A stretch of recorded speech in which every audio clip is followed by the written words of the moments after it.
Hai semuanya, nama aku Kendra, dan ini adalah cerita di mana aku melahirkan kembar tiga di umur 15 tahun hingga kedatangan polisi di kamar rumah sakitku di hari yang sama. Ini bermula saat aku pindah ke sekolah baru. Setelah 3 hari berusaha mencari teman, aku bertemu Christian. Dia mengajakku duduk bareng dia, dan untuk pertama kalinya aku gak sendirian. Gak lama kami mulai sering main bareng. Aku suka banget sama dia. Aku baru sadar kalau aku hamil anak setelah udah hamil 3 bulan. Saat aku lihat hasil tesnya positif, aku yakin hidupku sudah berakhir.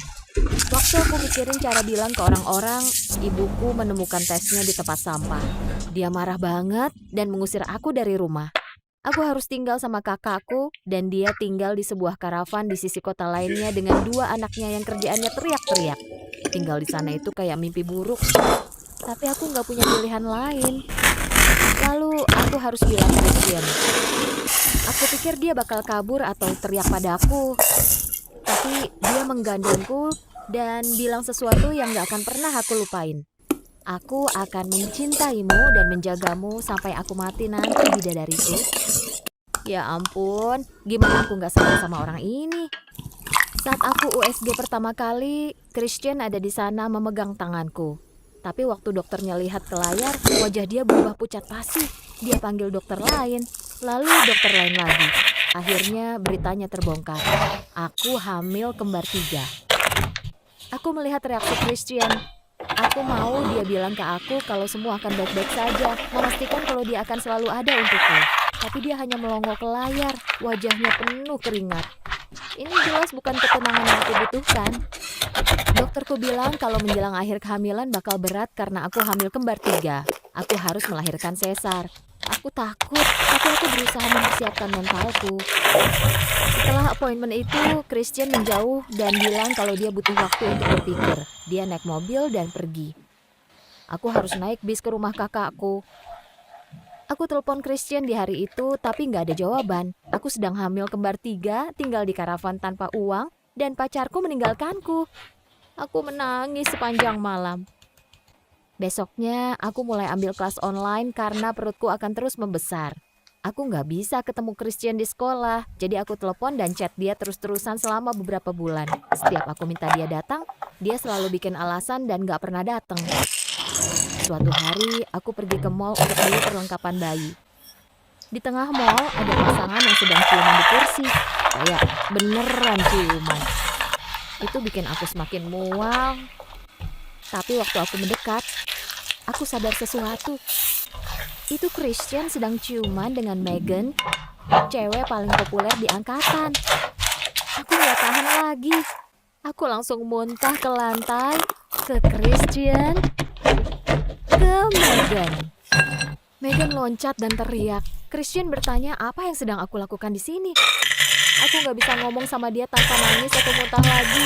Jadi aku lari sambil nangis ke kamar mandi. Aku coba telepon dia untuk ngobrol, tapi teleponnya gak nyambung. Aku coba kirim SMS, chat, email, tapi gak ada yang berhasil. Dia blok aku. Bapak dari anak kembar 3-ku blok aku. Aku langsung stres. Selama beberapa minggu, aku jarang makan, aku jarang tidur. Perutku besar banget dan aku gak nyaman setiap saat. Aku kepikiran terus tentang Megan. Dia mencium bapak dari anak-anakku waktu aku masih sama dia. Cewek gue macam apa yang berlaku kayak gitu? Aku sadar kalau aku ninggalin banyak barang di rumah Christian. Tas makeup, iPad, beberapa baju. Aku kesal banget ngebayangin dia kasih barang-barangku ke Megan. Mungkin ini cuma hormon, mungkin ini karena aku habis diselingkuhin. Tapi aku memilih untuk melakukan sesuatu yang gila. Malam itu, aku yang sedang hamil 6 bulan, menyelinap masuk ke rumah Christian untuk ambil barang-barangku. Di parkiran gak ada mobil, gak ada tanda-tanda ada orang. Aku masih punya kunci, jadi aku bisa masuk dan langsung keluar. Aku masuk rumah dan langsung ke kamarnya. Di tengah lantai kamarnya ada celana dalam perempuan lain. Air mata mulai menetes di wajahku. Saat itu, aku dengar suara pintu menutup dan langkah kaki ke atas. Karena panik, aku sembunyi di dalam lemari. Christian dan Megan jalan masuk ke kamar. Aku tahu ini parah banget. Aku berusaha berdiri diam, tapi aku mulai merasa perut seperti ditusuk. Aku menahan tangisku sambil mengintip di antara lubang pintu lemari. Christian memegang tangan Megan sambil bilang, "Aku akan mencintaimu dan menjagamu sampai aku mati nanti, bidadariku." Kamu percaya nggak sih kelakuan dia? Aku nggak tahan lagi. Aku langsung keluar dari lemari. Aku bahkan nggak tahu aku ngomong apa. Aku udah menggila. Christian bilang aku psycho karena sembunyi di lemari. Waktu aku jelasin kenapa aku di situ, dia bilang aku stalker. Saat itu aku merasa sakitnya makin parah. Rasanya kayak ada orang yang menusuk perutku. Saat aku lihat ke bawah, ada darah di celanaku. Apa aku mau melahirkan lebih cepat? Aku kan harusnya lahiran sesar. Dengan panik, mereka telepon 911. Sakitnya parah banget. Aku sampai nggak bisa apa-apa. Aku nangis waktu mereka bawa aku naik ambulans dan membawaku ke rumah sakit. Kakakku bahkan belum sampai waktu mereka operasi sesar darurat. Waktu mereka taruh anak-anakku di dadaku, aku benar-benar kacau sampai aku nggak tahu apa yang terjadi. Saat aku sedang pemulihan, polisi datang. Mereka bilang aku harus diinterogasi karena menguntit dan membobol rumah. Mereka pikir aku membobol rumah. Mereka pikir aku menguntit. Aku nggak melakukan dua-duanya. Aku harus beresin ini atau hidupku bisa jadi berantakan. Waktu aku jelasin, mereka bilang kalau ada yang membuat laporan atas kelakuan aku. Aku mulai nangis. Salah satu perawat masuk dan menyuruh mereka meninggalkan aku. Tapi mereka tetap berdiri, menginterogasi aku. Gak lama kemudian, pintunya terbuka. Megan masuk. Aku gak percaya. Aku gak butuh drama lagi. Dia orang terakhir yang mau aku lihat. Aku membuka mulutku untuk teriak dan menyuruh dia pergi. Tapi dia menoleh ke para polisi. Dia bilang kalau laporan yang dibuat tentang aku itu salah. Christian bohong. Dia bilang ke polisi kalau aku penguntit gila. Padahal aku cuma mau ambil barang-barangku.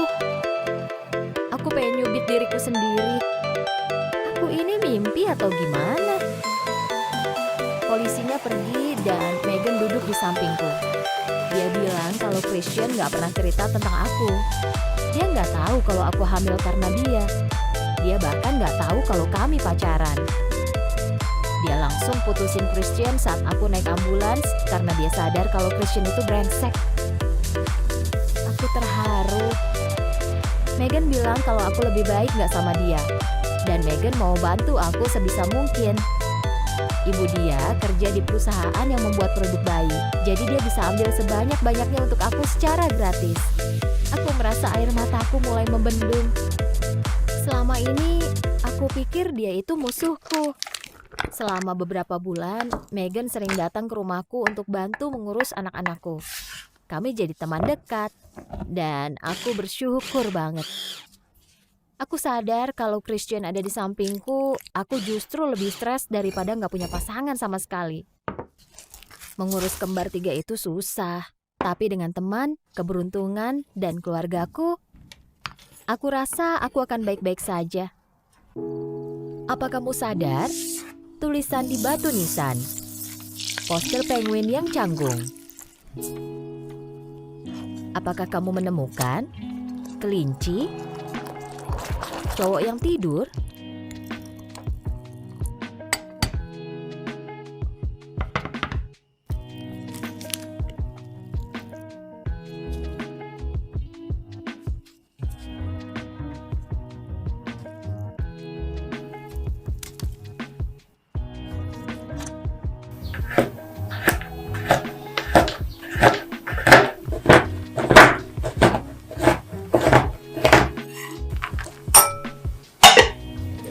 Suka cerita tadi? Jangan lupa untuk like, komen, dan subscribe pada channel kami karena ada video baru setiap minggunya.